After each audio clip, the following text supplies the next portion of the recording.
രാവിലെ അച്ഛൻ്റെ പണിയൊക്കെ തീർത്തിട്ട് ടി വിയുടെ ഫ്രണ്ടിൽ ഇരിപ്പ് തുടങ്ങി കേട്ടോ. ഇലക്ഷൻ്റെ റിസൾട്ടൊക്കെ അറിയാൻ വേണ്ടിയിട്ടാണ്. പൂച്ച സാറ് ഇപ്പോൾ നമ്മളിവിടെ സ്ഥിരമാണ് കേട്ടോ.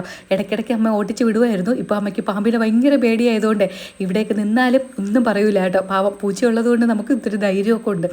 കുറേ നേരം ടി വി ഒക്കെ കണ്ടുകൊണ്ടിരുന്നപ്പോൾ അച്ഛനെ തന്നെ മടുപ്പായ കേട്ടോ. പിന്നെ മാർക്കറ്റിൽ പോയിട്ട് നമുക്കിന്ന് ചക്ക വാങ്ങിയിട്ട് വന്നിട്ടുണ്ടായിരുന്നേ. ഇത് ഇത്രയും 100 രൂപയാണ് ഉള്ളപ്പോൾ നമുക്ക് വിലയില്ലാത്തതുപോലെ. വിലയില്ലാത്തതെന്നുമല്ല, നമ്മൾ എവിടെ കിട്ടിയാലും ചക്ക വാങ്ങി കഴിക്കുകയും ചെയ്യും കേട്ടോ. അപ്പോൾ ഇന്ന് നമുക്ക് ചക്കയ്ക്ക് നല്ല ഉണക്കമീനാണ്. എനിക്ക് തോന്നുന്നത് ഈ ചക്കയുടെ കൂടെ നമ്മൾ മീൻകറി കഴിക്കുന്നതിനേക്കാളും കൂടുതൽ ടേസ്റ്റാണ് ഉണക്കമീൻ കഴിക്കാൻ. അതിനൊരു പ്രത്യേക ടേസ്റ്റാണ്. അത് നമ്മുടെ തിരുവനന്തപുരത്താണെങ്കിൽ മുരിങ്ങയ്ക്കയും വാഴയ്ക്കയും ചക്കക്കുരിയൊക്കെ ഇട്ട് വയ്ക്കും. അതിനൊരു പ്രത്യേക ടേസ്റ്റ് തന്നെയാണ് കേട്ടോ. ഞാൻ പിന്നെ ഇവിടെ ആയതുകൊണ്ട് ഞാൻ പറഞ്ഞില്ലേ, എനിക്ക് അസിസ്റ്റൻ്റ് പണിയാണ്.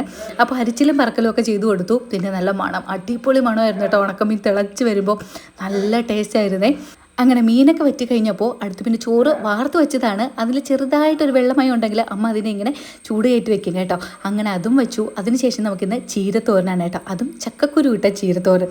ചക്കയുള്ളത് കൊണ്ട് ഇപ്പോൾ ചക്കക്കുരുവിന് ക്ഷാമമൊന്നുമില്ല. നല്ല അടിപൊളി ചക്കക്കുരു ഇട്ട ചീരത്തോരനാണ് കേട്ടോ. നിങ്ങൾ അങ്ങനെ ഉണ്ടാക്കിയിട്ടില്ലെങ്കിൽ ഉണ്ടാക്കി നോക്കണം. ഈ ഒരു ആലുവ അടുപ്പെന്ന് പറയുന്നതും നല്ല അടിപൊളിയാണ്.